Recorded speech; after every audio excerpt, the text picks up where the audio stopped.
Hi, everybody.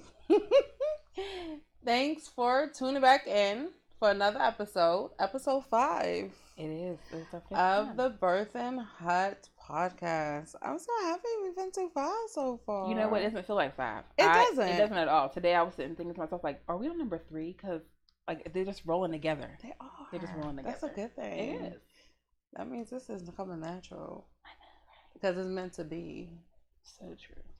Y'all better have watched all 5 episodes too. Because we spilled some tea in a lot of this. I'm telling you, some jewels. Yeah. You better get this information. It's free too, so you. Right. How could you not take something that's free? How could you not? Come on now. Well, as you know, I'm Ayana of Ayana Doula Services, and this is Jessica. Hey, y'all.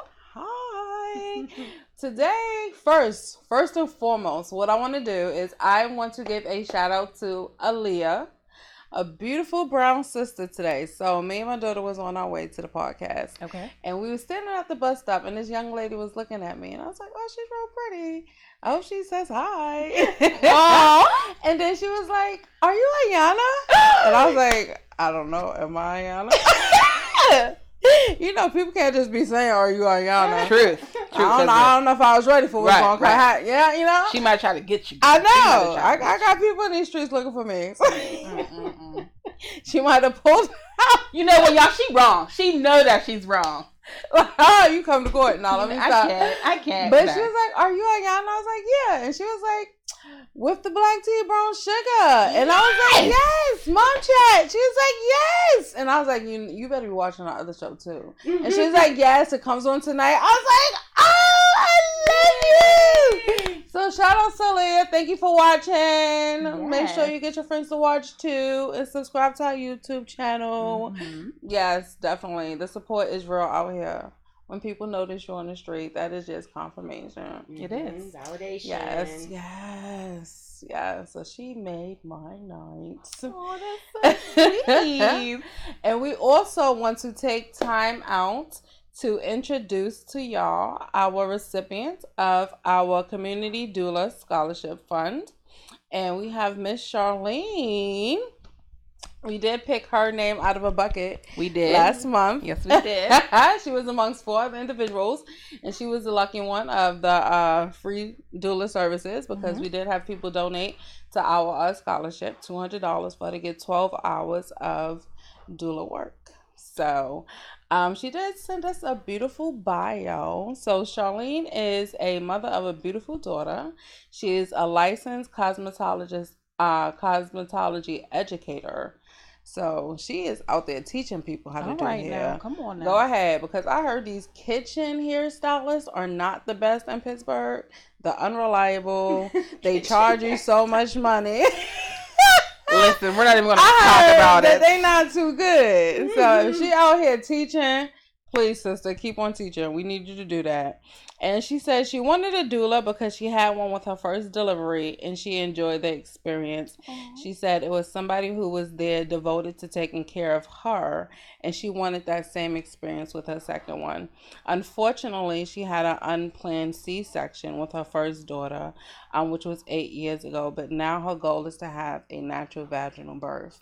Yes, VBAC. And you can do this, baby. Right here, living proof of a VBAC, okay? Almost 3 years difference. It went beautifully. My labor was great. Don't let them tell that you can't have it. Don't let them say that. Don't let them scare you so you're going to hemorrhage, because I'm telling you, if you've had time in between your C-section and your VBAC, you'll be great. She'll be great. She's in good hands. Look who Look at who her doula is. Like, hello. Excuse me. Okay. Yes, come on now. We doing this. Okay. I also had a VBAC. 4 years difference. We got you, sis. So yes, I'm looking forward to that. I am looking forward to that. She has her baby shower Saturday, so you better enjoy yourself, mamas. Yes, pamper her, y'all. Pamper her. Show her some love. Pamper her. Get her out here. All right, and now we are definitely going to take time to introduce our beautiful guest. Hi, how you doing? Good. Now, first of all, I met her when we had our Black Pittsburgh doula meeting. And she was just great. I mean, the conversation. Bomb. How long was the meeting? We went a lot. Like 3 hours, 4 hours. It was a minute. It was a long time. Yeah, it was. It felt short. It did. It felt really and short. that's how you know when people click and they just start talking. And we started talking about random things because it started off as doula conversation. But when you vibing with somebody, you can't help it. You can't help it. It was a good conversation. And she was scheduled to come on the podcast before we met her. Yes. So, hi, Sally. How you doing? I'm so good. I'm yes. so glad to be here. Thank you. Yes. Now, you are the co-owner of the Good People's Group. And that is specializing in interracial relationships within the business place. Sort of, yeah. Okay, so let's hear it's more about it. Yes. For a lot of reasons. I'll spare you a lot of the details. But I kind of exist as a sort of anti-diversity and inclusion space, like and what I mean by that is I think that diversity and inclusion is sort of like we've been duped, right? You know, here we are, you all know how to use Google, we know what we need to do, no one's doing it. We're just talking about it, and we're still in the same sort of positions, right? And that's frustrating. So years and years, my business partner Sydney Olberg and I, who's also a doula, over the years doing all of the work that we've been doing, we really like saw the connections to how oppression works from birth and even before that, right? And so we started trying to have these kinds of conversations about the complexities of relationships, because I think that diversity and inclusion, and when we focus on systems, and it's a way to sort of externalize everything, like that doesn't have to do with me. That's something else. That's a system. That's this. And instead of like really reflecting on who we are and what we're doing or not doing. And particularly in the workplace, we didn't really see an actual difference between personal and professional. People always want it personal, it's separate. But I don't believe that it's separate. It's, you know, I mean, some of us need to survive in spaces that are oppressing us, right? But that's still a reflection of, you know, our identity and who we are that's causing us that problem in the first place. So it's all connected, and sort of just like the frustration between, you know, the philanthropic world, nonprofits, businesses, and seeing that the same things kept happening over and over and over again, and just kind of thinking about why, and it centered us on relationships. Like, we know all these definitions, we can Google stuff all day, we can intellectually know all of this stuff. Right. What does that really mean when I'm how does it look, you know, having a real conversation? Right, absolutely. You put that in play. Right, and also if you're talking to in a professional setting, it's like, okay, so you know all this stuff, but you're still there and I'm still here, so something's not working. Yeah, so we need to start having more honest conversations about what our relationships really are doing. And I think that's scary for us to do because it's risky, and often we're met with punishment. And that's and we really have to scary. have accountability. And people really don't want to admit to themselves that they have these unconscious beliefs about things. See, I think that they're conscious. Oh, say it. Yeah, I think that they're conscious. I think that when you look at a lot of the language that we've used for whatever it is, right? I mean, diversity, inclusion, unconscious, all of these words are like, you know, I always joke because I'm like, I don't think a Black person came up with that. You know what I'm saying? Like reverse racism. Because you but also like microaggressions. It's like, that's aggressive, that's violent, that's not micro. Like, right. You had me in the bathroom crying for like an hour before I could go back to function at work. You know, like that's not micro anything, right? Right.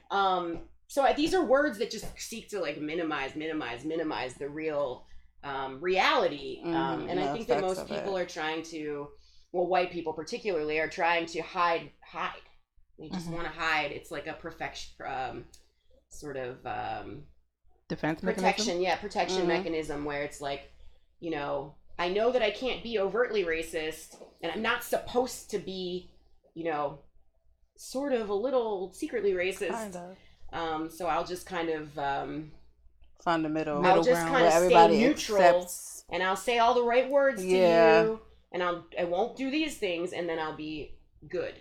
But the reality is we're still really dealing with a serious power difference. differential. So things aren't working Right. the way that we've been doing it. And I think that, you know, we've been duped into thinking this. And even I've spent a lot of time in spaces that really are wasting my time and my energy and have no interest in really, really acting. And I think that I love what you all are doing so much, because I really do think that we need to come back to our spaces, our communities, spending time educating ourselves, each other, right. Lifting ourselves up out of the situation. But we've been spending so much time convincing people that we have humanity and we deserve to be treated well, and we deserve to have spaces. And we deserve to be equal. But they're not giving it to us. So what are we doing? I'm at the point where I'm so beyond, like, I'm not explaining shit to you. I don't owe you anything. Like, this, I'm making a space, baby, and you're not invited, and I don't care. Yes. Yeah. I don't care. An explanation. I want you to say something to me. Yeah, we shouldn't have to walk on eggshells. Exactly. Like, because you can't understand, or it doesn't fit what your image would be. All of that is like, we're over it. It's 2019. That's how I feel. We have Google. Yes. We have Google. Why are you still paying people to come in and give you a definition? Right. It's unbelievable. The complete lack of seriousness. Sometimes I'm just like, I read these emails and I'm just like, are you like, serious? or I go in and people are like, this isn't what we wanted. We wanted this, and I'm just like, what do you think that I do? You think I play games? Like I'm here to play games? I am not gonna. I'm giving you more. I'm not here to give you Google or read a book. Many people before me have done all kinds of incredible, amazing things, like written things, wrote things. There's so much stuff that's not even my place to speak on.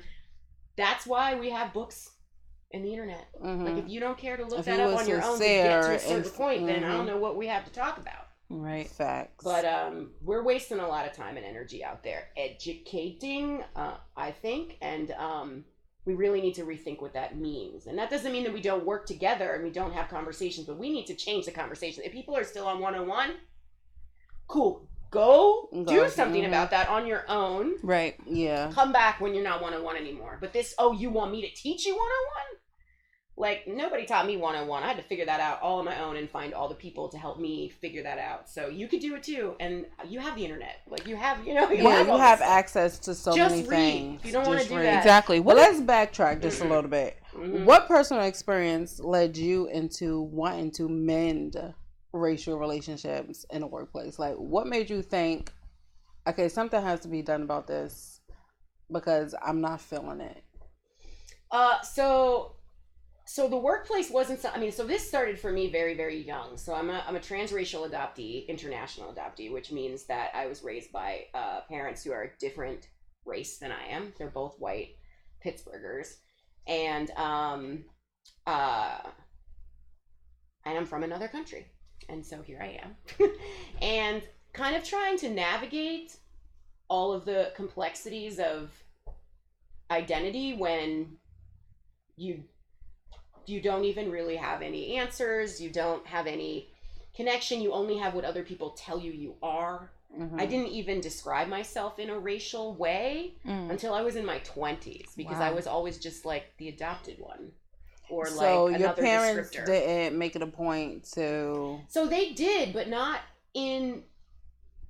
So it's interesting because I think that there's so many limits. Like, I think that a lot of it wasn't as... Some of it was what my parents were doing or not doing, but a lot of it was societal. It was like the reinforcement of what everybody else was saying. No one else referred to me that way.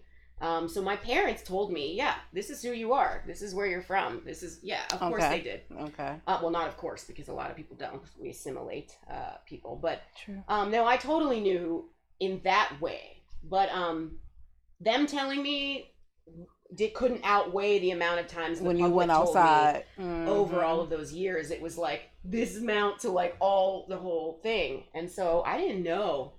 The first time I wrote down like who I was, it was like really horrifying. I remember being like black, wrote down, and then I was like, oh my God, is anybody gonna believe me? That was the first thing that I thought. Wow. Was like, yeah. And I think part of that too is like, you know, I didn't read books with people like me in it. You know, I didn't know what being Black in Brazil was versus being Black in America. We don't talk about that kind of stuff, and we certainly don't educate people about it either. And so it was confusing and really scary and a process, and a lot of really amazing, phenomenal Black women guided me through it over the years and put up with me being a little hard to handle, probably in a lot of ways. Yeah, so trying to navigate my relationships with my parents, with people who had similar situations to me that I wanted to connect with. I also have a sister who's adopted as well. We look very different. You know, we have very different experiences. We went to different schools, you know, for part of our life. So we have, you know, there's so many different layers of things that make us who we are. My sister and I are very different people. And so it's, you know, trying to navigate all of these relationships, you know, people you care about, people that you're supposed to care about that you don't care about, you know, like, you know, extended family who might not treat you so well. Right. And when you're navigating all of those layers of race and gender, adoption, all of these things, right, in a broad family, as an adoptee, is so scary, you know, and I didn't, and I wanted to figure that out. And so I started trying to figure that out, mostly academically, mostly by making a lot of mistakes, saying a lot of silly things, and mostly about myself, repeating things, you know, that were clearly internalized negative belief patterns, you know. And then that kind of carried on, that want kind of carried on into my adult life. So when you start working and you start going out into the world and you're like, you know, I'm so great, I did everything I was supposed to do, I'm like $150,000 in debt, you know, like I did it all, like I'm just and then people treat you like trash. It just hits home in a different way. So then you're like, whoa, there's so many layers to this, like so then I started really, and I had traumatizing experiences, mostly in Pittsburgh nonprofits. Still that's the case. Traumatizing experiences, yeah, that's what pretty much, that's moving into that space and seeing that the same challenges, the same disconnections, the same trauma, disrespect, all of those things, just all of the fear, the games, you know, all of it. I was just like, oh my gosh, this is like all the same thing.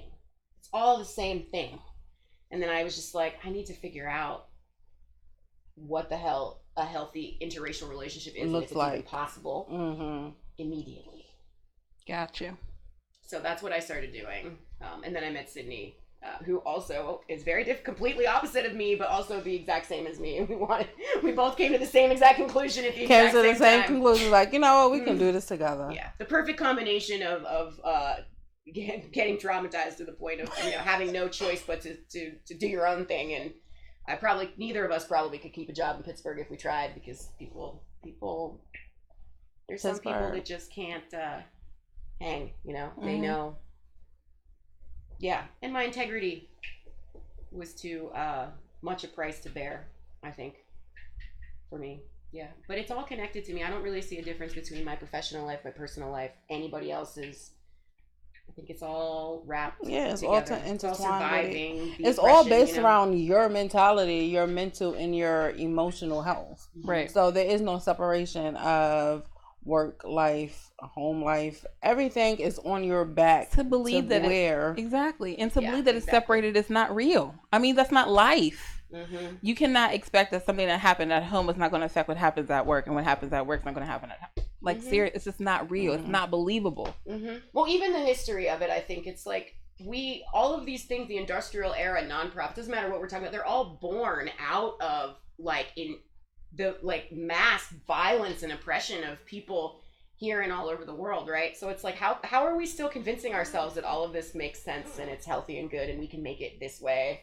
Right. You know, and it's without acknowledging that the root of it is violent. And hello. Right. Yeah. So yeah, you can't separate that. We are, if the body is political, then work is political. Right. And it's all the same thing. So now back to what you were saying earlier about cultural sensitivity training, which is now is the answer to everything. To everything, especially these police shootings, because of course white cops don't understand black people and they're not sensitive to us, so they need to be taught who we are. How is your training? Oh, was that sarcastic? Did it come off as sarcastic? Oh, it just makes me want to punch something. Get a punching bag out. Can we do that? We should be able to. We need to go outside and just break things afterwards. After our conversation. How is your training different from that? So, and what are your thoughts on that? I think that, so first of all, we know this stuff doesn't work. Statistically, we know that unconscious bias training doesn't work. We know that. And we keep doing it. So that's number one, is like we're just completely denying the stuff that we know. Mm-hmm. And like I said, I don't believe that anything is unconscious. It's like you've been told, you can look it up, you can figure it out, right? I mean, it's like somebody's bringing it to the surface right now. It's not unconscious as soon as you walk in that room. Right. So then, so you have no excuse anymore. None at all. Sensitivity, all of this, it's like you can't force people to see you as a human being or to see themselves as a human being.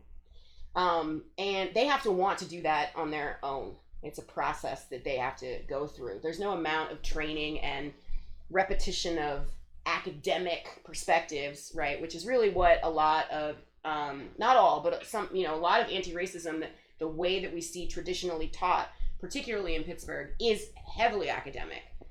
Which is a violent space as it is. I mean, shout out to everybody that went to college, like in spaces that I did, because it was hell. You know, I mean, it was torture. Still is. Mm-hmm. I'm still like walking the line and getting kicked out all the time, and it's just education in this world is. I mean, it's a system. It's a system that's built out of all of that. I mean, it's all connected to, the great, so-called, philosophers of our, human time. Humanity. Don't even get me started. We'll go into that. I'll turn into a historian at any moment instead of a pumpkin. So I'll stop.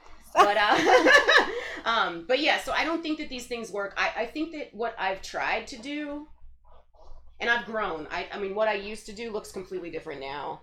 I call what we do identity navigation, because I really think that what we're doing is helping people to navigate who they are, because we don't have these conversations ever. And what does that mean? What does that mean in direct relation to everybody that we're engaging with all the time? Right. Here we have a certain kind of power dynamic. Here we have a certain power dynamic. What does that mean? What does that mean for how we are engaging with each other? Are we in a romantic relationship, a sexual relationship, a work relationship, and how those identities, and which is really the history, right, of all of that, which also is like internalized, all the internalized stuff and the intergenerational traumatic stuff. All of this stuff is going to bubble up, right? And if we're not aware of it, we can't do anything really. We're just automatically re-traumatizing. We call it the trauma window. We're automatically re-traumatizing people when we're pushed out of those comfort zones and we don't have that awareness to deal with that. And that's kind of what we're seeing in these trainings, right? Is people are pushed out of their comfort zone. They don't have good therapists. They're not taking care of themselves. Oftentimes these spaces can become even more violent for people of color after those kinds of trainings, and LGBTQ people. It becomes worse oftentimes. Because you have a lot of people who are upset and don't understand what just happened. And just seeing and witnessing the violence in these rooms over the years, has Sydney and I really seriously rethinking, the direction, not stopping anything that we're doing, but reconsidering the direction and who we want to talk to. Who we want to have this conversation with, really. First of all, let me ask you, what does this even look like? Because this sounds deep. It is so deep. And for you to do this at a workplace, so deep, so that you can get beyond the depths of every job saying, oh, we're about diversity and inclusion, but you're there to get to the depths of every individual's core beliefs that they're acting like it's subconscious, but you're telling them, no, this is conscious, and you're very aware or well of your beliefs, and you need to take it out of the workplace. How are you being accepted? Like, how are you going in there and you telling white men? Oh, they don't like it. Yeah, like I wanna know how this is working out. How does this look? Draw me a picture. A lot of people don't like it, right? No matter who they are. Certainly not the people in power, right? Certainly not. But also a lot of other people don't too. I mean, I think a lot of Black people don't like it either because they know that it could become, like I said, more violent for them, harder for them, more pressure on them. So really, you caught me at a funny time in my life because I don't think that it works the way that I've envisioned it. Now, there have been tons of the situations still become positive things happen, but they don't ever happen within the organization. They always come with these transformations of individuals later, where people choose to say, I don't need to be in this abusive place anymore, or this is not a place that I'm going to be able to maintain my integrity, or I need to deal with my boundaries, to stay here and to really do my job, with integrity and find some joy in my life, or I need to figure out how to hold these people accountable, whatever it is, right? But there is always really positive movement.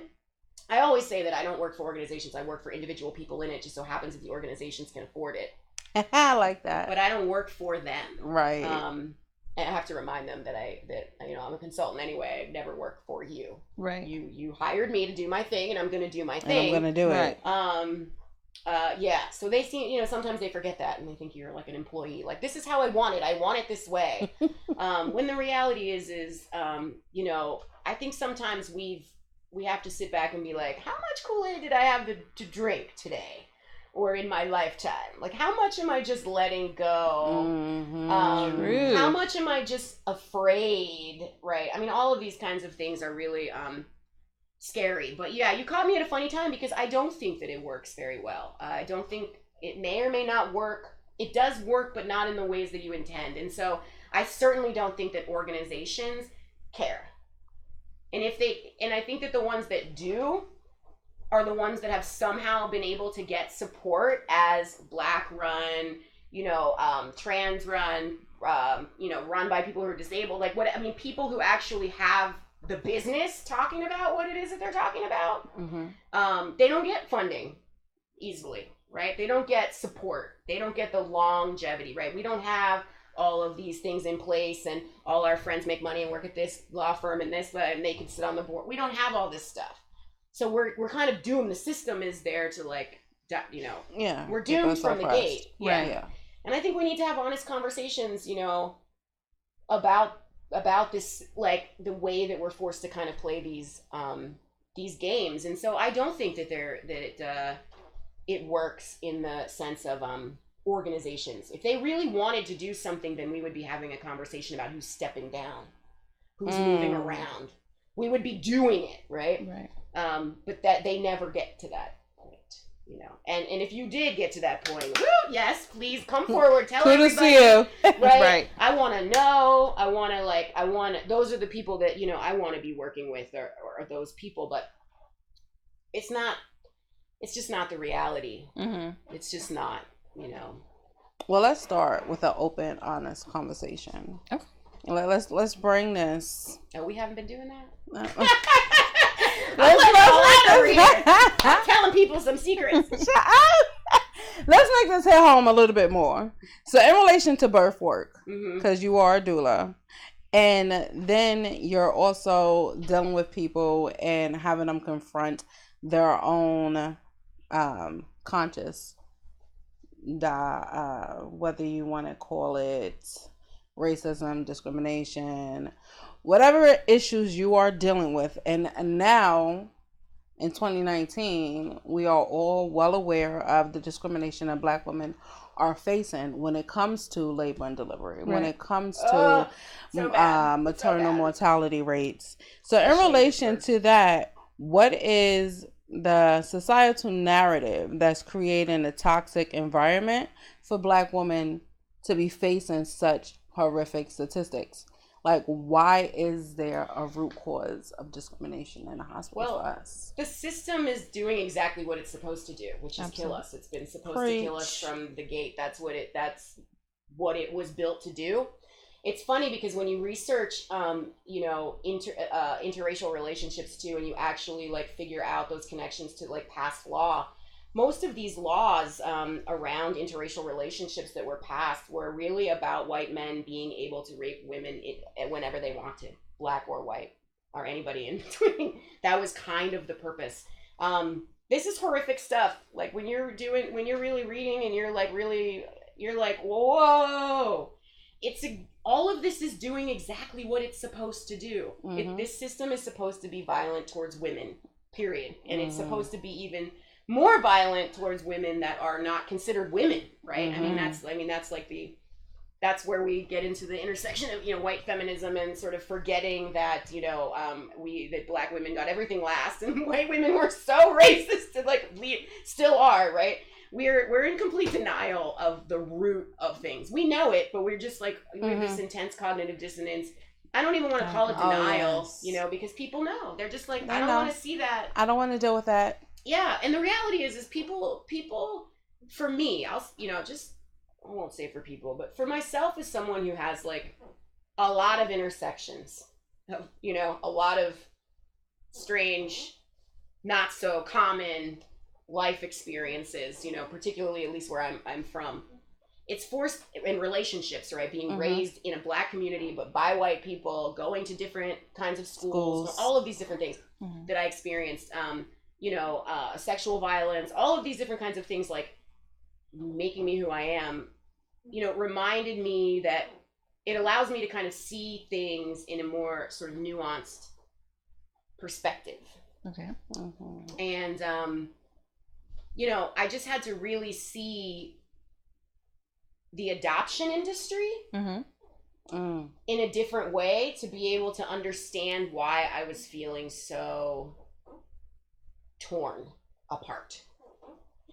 And I realized that the conversation that we really need to be having, because the system is doing what it's supposed to be doing, the conversation that we really need to be having, which people are afraid to have because this is connected to everything, is about family preservation in the first place. We shouldn't be talking, about, we talk about women and children as if it's just this kind of after thought. And then we're like, oh, we were able to help this one person. It's we're doing things that we know are harmful, that we know hurt people, that we know hurt mothers. We're not having an intersectional conversation around, all of the other layers, when you're talking about, a trans man with a uterus, for example, who's in a hospital, having to give birth, and what does that mean? And they're black, or they're, and maybe they don't speak English. There's so many layers. So many layers and elements to be thrown into the situation. And when you try to understand that, it gets really overwhelming because you're just what is the root? What is the problem, right? And I think that the thing is it started off obviously as the obvious, racism, whatever. These systems work how they're supposed to work, but it's all self-interest. Everything, all of the things that we do. We don't have a hatred problem. People don't shoot people because they hate them, some people probably do, but in terms of these large hate crimes and these different kinds of, and the way that we abuse people all over the world, right? This is not about hatred. This is about money. It's about greed. It's about self-interest. It's not about capitalism either, because it takes us, it's that's not the smoke and mirror. Yeah. It's about the individual choices that we all make to see ourselves, or not see our impact. And because it benefits me to do or not to do certain things, I may or may not be willing to even see them. And I came to that conclusion because as an adoptee, I got into this work because I really wanted to have these conversations with interracial parents who were considering interracial adoption. That was my original thought process. Was I want to have this come to find out, nobody wants to have this conversation. No. White women, they want to believe that this is the best thing, that they prayed for somebody to basically have. They were the savior of these. And this reality was hard. I was oh my God, how do I have this conversation? And also, when you're an adoptee, how do you have it with people you love? Are they going to hear you? And even if you're lucky enough, which you probably are not, to have a parent who's going to hear that, regular everyday people don't want to hear that. We all want to drink that narrative of, you know, save the children and, you know, whatever, when we really need to have conversations about the fact that a white woman in America, for example, can spend hundreds of thousands of dollars through a Christian organization that we know is taking children, right? That we know in a community that we went to war with, or we, you know, stole all their natural resources, and we put people in poverty. Right. And then white people can swoop in with money and take these kids, right? But it's good, and this is how it's supposed to happen, and it's really grotesque. And that kind of led me down the path of birth in general. Like, how do we have all this money to throw at this, but we're not actually keeping families together, you know? And that's when I started, you know, Googling a lot of this stuff, reading a lot of books, and seeing the connection between adoption and the lack of care for, which, I mean, it's, you know, everything we talk about with abortions right now is the same thing, right? Like, they want to keep, like, you know, it's about, like, we can't make choices because they want us to be in a place where we are powerless, right? Where we have they want us to be, if we had the things that we needed, like abortion, like rights to our body, then the world would be very different. Everything seems to funnel back into this, like, what's the word I want to say? Basically funnels back into their narcissistic tendencies, like self-fulfilling prophecy, because personality wise, I need you to need me because I want to be the hero. I want to be the angel, the savior, you know, in this in the story. And then and you don't, but I have to make you need me. So now what do I do to be able to always feed my ego? Yeah, that's pretty much everything right there. I mean, that's everything. Yeah, it like I said, you know, earlier, it's like two things can be true at one time. Like, I can love you and still be like, what happened to me was not okay, right? The systems in place, all of this stuff, right? What happened to not just me, what happened to my mother, right? What happened to her mother, right? I mean, however you know, mix it up, you know, all of these things, like, it's just not okay. And I think when you start to kind of go down that rabbit hole, when I started going down that rabbit hole of adoption, that's kind of led me to, you know, that connection, because you know, what's happening at the border right now. Well, not at the border. We have 47 detention centers in Pennsylvania. It's all over. What's happening all over is a direct connect. The disconnection of families immediately. I mean, that's how you kill people. Right. That's literally how you kill everybody. And then you send those kids to be assimilated, right, in households where no one looks like them, right, and no one really cares for them, actually, but they get to say that they do, right, because they're financially providing, right, but emotional abuse is very hard. They're completely in denial of the trauma that these children are experiencing, being separated from their families. I don't even think that they're in denial emotionally, because this is a practice that they've had from slavery. That's true. Oh yeah, they purposely torn families apart, right? The old so African, that you didn't have your identity, right? You don't have the support of your family. You don't have your language. You don't have anything. Right. And then now you are growing up. You don't have self-confidence. Right. You don't have your self-respect. So therefore, I'm not going to respect the person next to me that looks like me, because now I'm mad at them too. So now it's just going to be something that is going to continue. Right. This is now going to cause a community of dysfunction and chaos. Right. And confusion. It's doing exactly what it's supposed to do. And separating families is certainly the beginning of it. And I know as doulas, right, that's like part of why we had such an intense conversation last time too, right? It starts there in that room. Right. It starts before that with, you know, the services and the access that people have or don't have.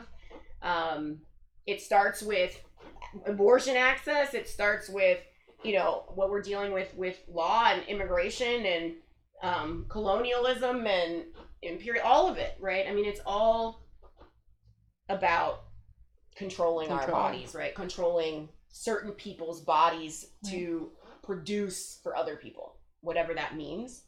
And we do it too, you know, like somebody's in not a good place to produce most of the things in my home.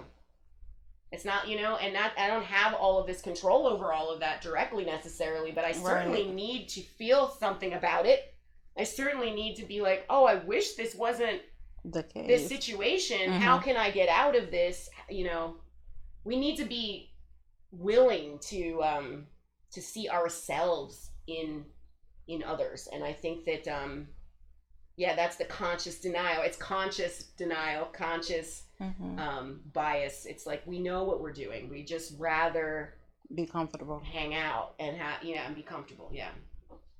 And finding joy is hard, like in this process, right? It's hard not to just be like so sad every single day. I'm telling you, it's hard to be woke. I don't want to be woke no more. I have this theory about joy. So basically my theory about joy is that like happiness is a thing that doesn't really exist, right? It's something that you have as an afterthought of joy, right? So what you have to do is always be in a place mentally, spiritually, that you can receive joy when it comes. And then when you have it, you have to just kind of lock it away. And when you're having a moment that's really bad, just to pull that memory back, because you're only really having the joy as long as that action is actually happening. So, I mean, like we've been so conditioned, like, oh, we're gonna be happy, or this is gonna bring you happiness. Yeah, like happiness is a destination, right? Whereas it's for really a temporary emotion that you experience. Every emotion is temporary. Yeah, it's not a destination. It's not a goal you want to get to. Right. It's not like you can sit down and create a vision board and happiness should be all over it. Right. Well, this is like another Kool-Aid we've been drinking, right? Which is this like self-help, like sort of like new self-care movement of like, there's a destination, there's like this sort of like very basic, like these are the recipes to like happiness and fulfillment and like living your best life, and everybody's a life coach. Everybody's a life coach, and everybody, it's tiring. It is tiring. It's because just, there are very, very, very. I'm like, I'm looking at your event, I'm looking at your things, and I'm like, oh, that's nice. You click on it, it's like, of course, there's nobody who looks like us. It's like. And it's just like, good for you. Like, I understand that there's things that we're all dealing with, right? Like diet culture, all of those things that we're really all dealing with. Of course, right. But it's like, we just keep siloing and vacuuming up everything in like these little separate spaces. And it's just it's infuriating when we try to do that. And this is it's gonna keep happening and getting worse as long as the system is in play, because we're in the refinement stage of white supremacy, right? So when white supremacy basically wants to be but not be seen, right? So it's going to always give you these deflections, because as long as you don't notice it, then you can't destroy it. Yep. And that's basically what this whole culture is about. Like, oh, well, if you come over here and you find your chakras and you... And even in a more direct way, like if you see it, if you're a person of color too, and it's happening, and you get to say that it's micro, or you get to be like, you believe, if you actually do, because there are people that do, believe that a diversity and inclusion class and some, definitions is going to actually change that existence for you. Like, it's just not going to do that. Right. And like, how much more proof do you need? I definitely needed a little more proof at parts of my life, and got it. And, but at some point we have to, everything's just, it's no more violent than it's always been. Right. But the fact that we're in the position and the know now, and we still allow this to happen. First of all, I don't even understand how Black people can even still be in that phase of life where they feel as though educating white people is the answer. Like, they've convinced them, just like, because you have to understand how we got the mindset, right? So our ancestors were in chains, right? And they couldn't see beyond those chains because home was so far away.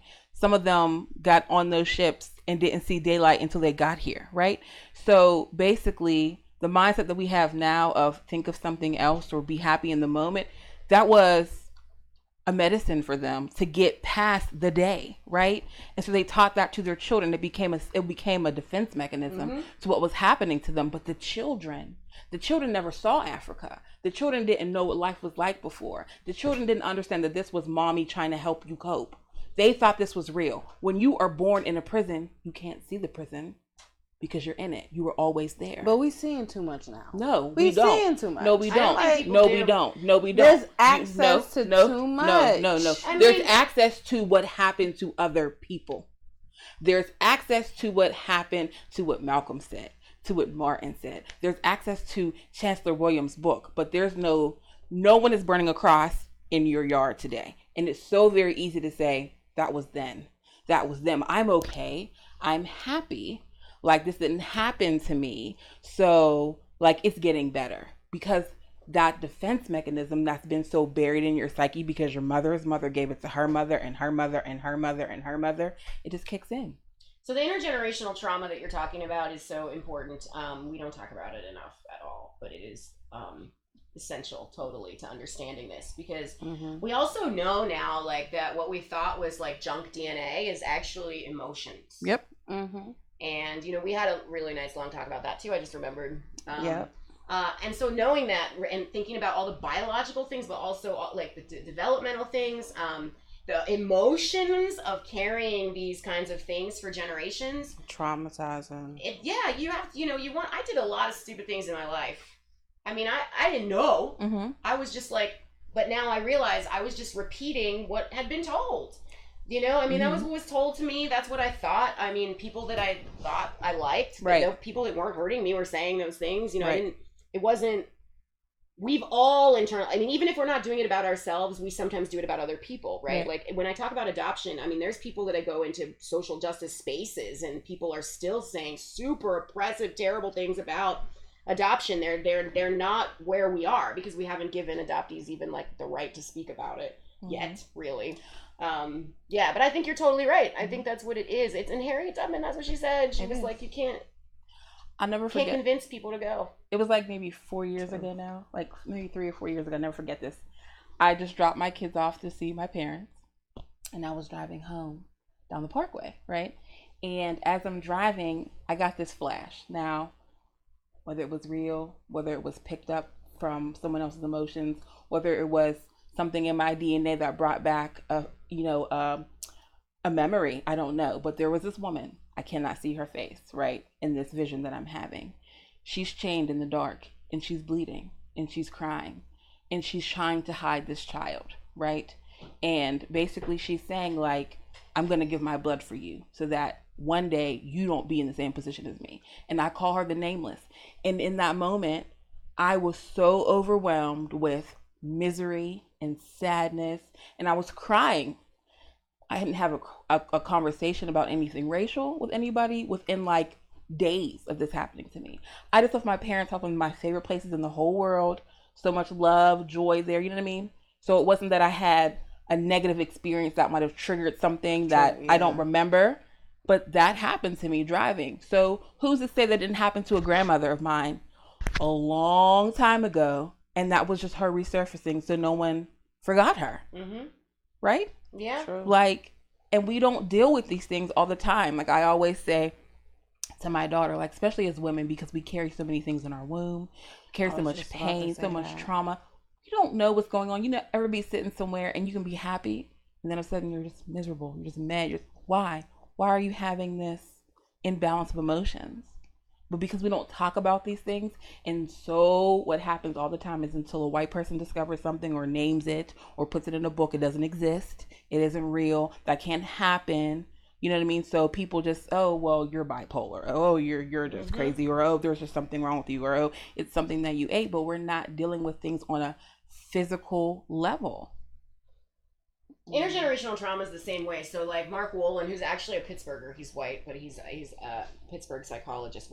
He practices here, but we didn't really believe that either until like, my therapist was like, you need to read this guy's book, and I was like, oh, and then I was like, oh, but my spiritual advisor's been telling me this forever, but like, but it's like, it's true, we don't believe it. I still think it's, that there are books that exist that are, laying it out in the way that he laid it out. It's definitely helpful. It was a very helpful read. But you're right, we don't validate any of this until, a white person, scientist put it into, confirms it. But something that that is addressed in this book that I've actually heard a couple of times in different ways, but he addresses, he's talking about very specific case studies that, but he had a client who would describe just horrific ways that she was thinking about herself, and that she would have these dreams and nightmares of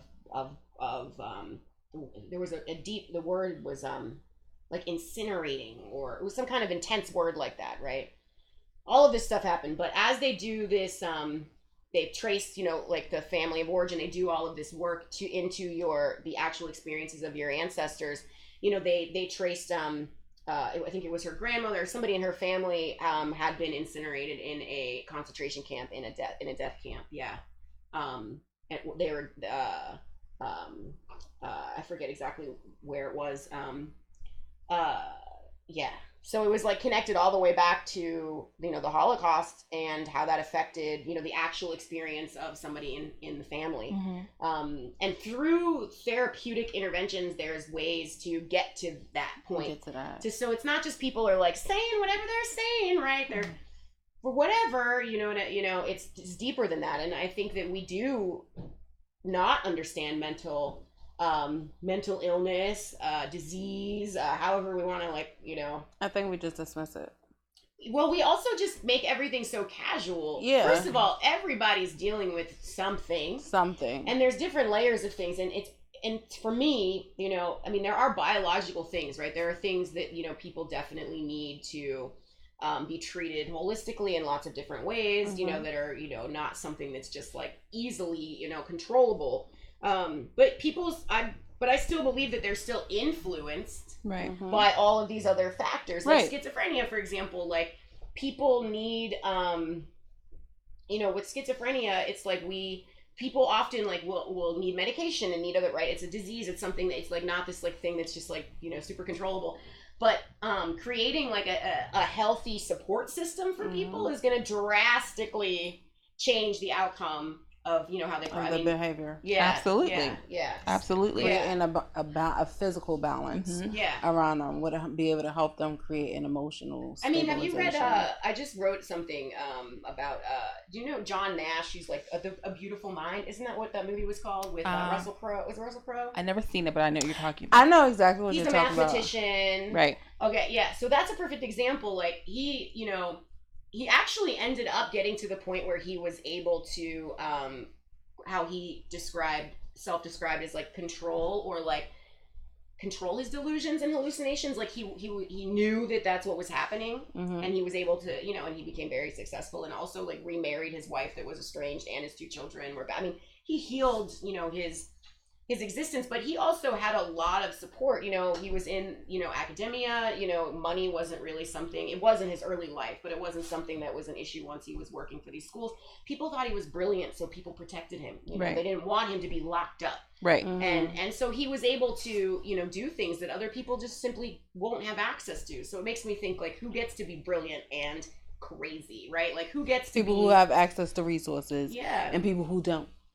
Yeah, and I mean, it's like this idea, and I say like, who gets to be, and crazy, because that's like how we just keep casualizing all of this into this, mm-hmm. like, oh, this box. Everybody's like, and it's like, no, these are real things. Like, depression is depression. You can't just be like, I'm depressed today. Like, people with depression are really dealing with depression, and we can't just like, fluff it off, because like having a bad day or being sad is not the same as like dealing with depression or bipolar or schizophrenia, right? We can't just make everything so casual. And I think our society definitely did that. Like, we went from 0 to 100 real quick. It's like either we're going to be in denial and nobody's ever depressed. You shouldn't be depressed, because that's not a thing. Well, now everybody's accepting depression, and everybody's depressed. Mm-hmm. So it's like, no, we need to find a medium. We need to understand exactly what depression is. We need to understand what mental health is. Right.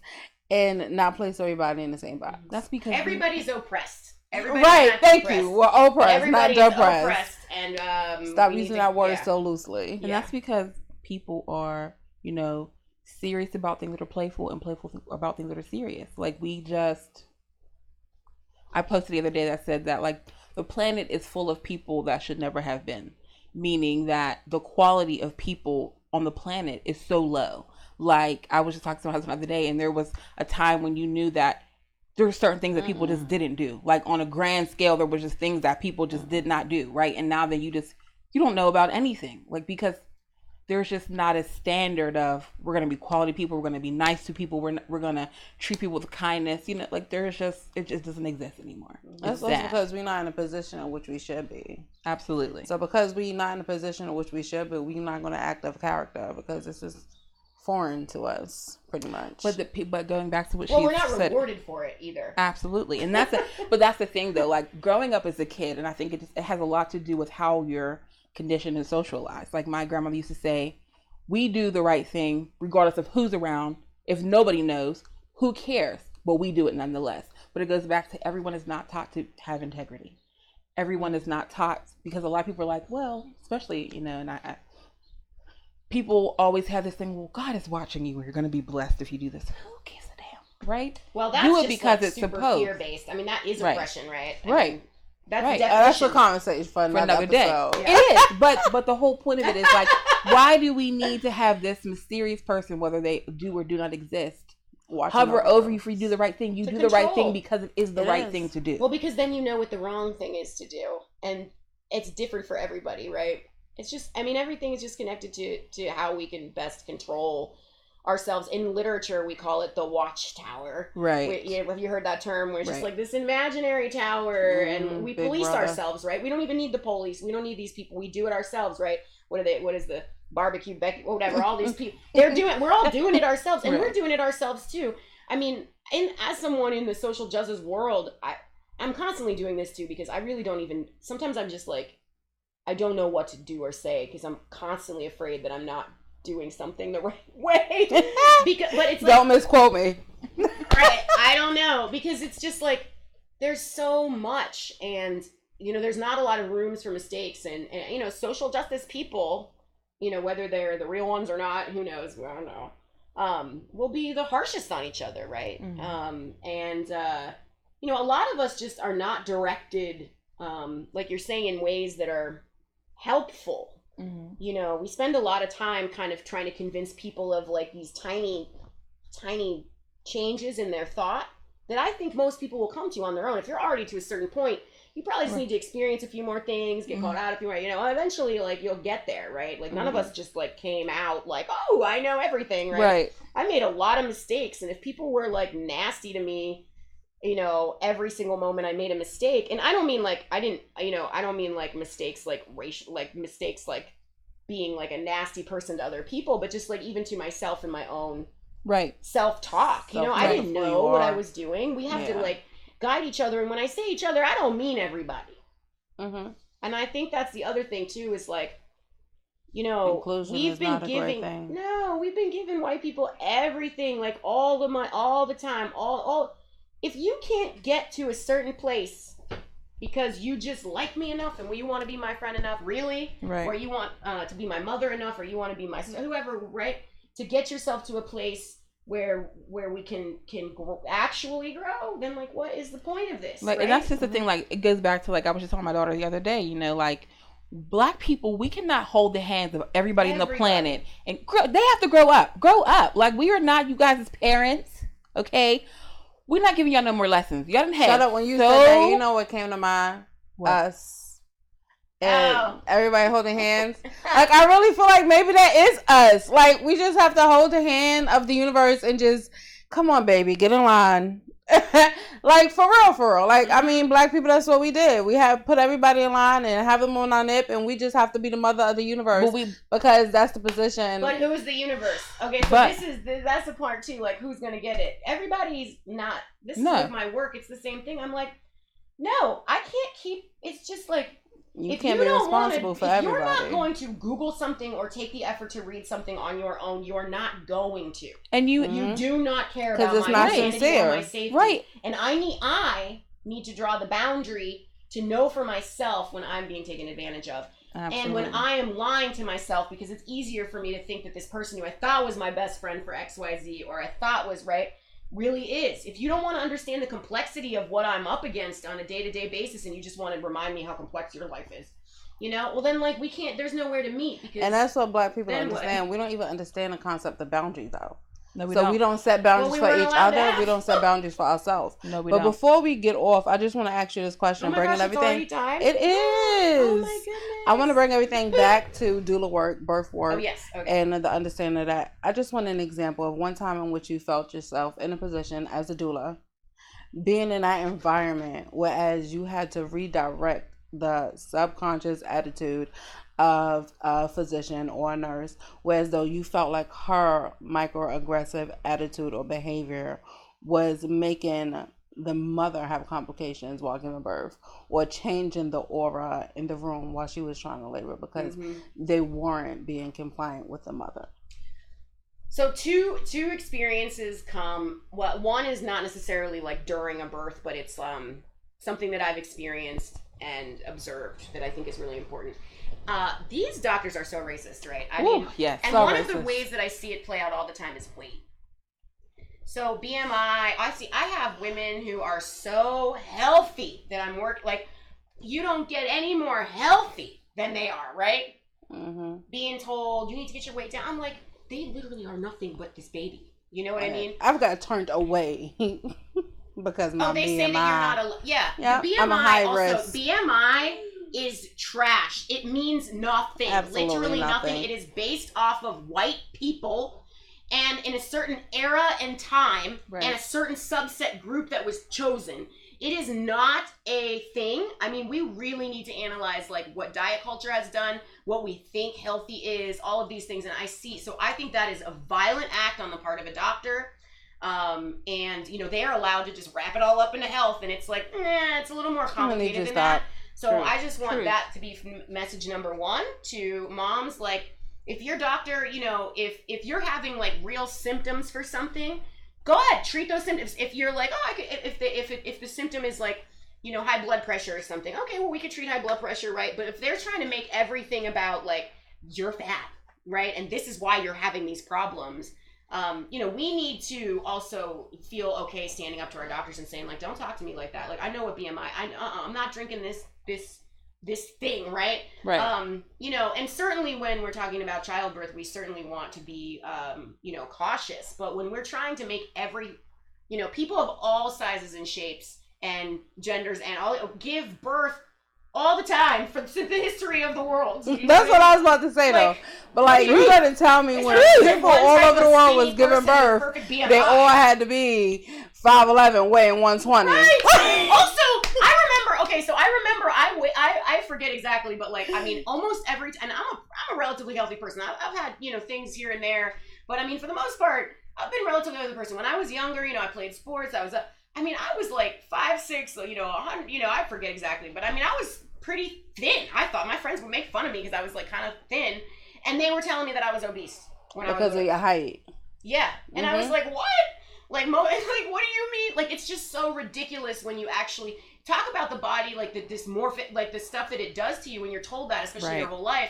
And we have to have that conversation with mothers too, because we're passing that on. That's a form of intergenerational trauma that we're passing on, which is, you know, internalized misogyny and self-hatred, right? It is, because everything that we talk about is the snapback. That's what every mother is worried about, their body after they have their child. Mm-hmm. Not the health of anything else. Mm-hmm. Right. Not if your uterus went back into place.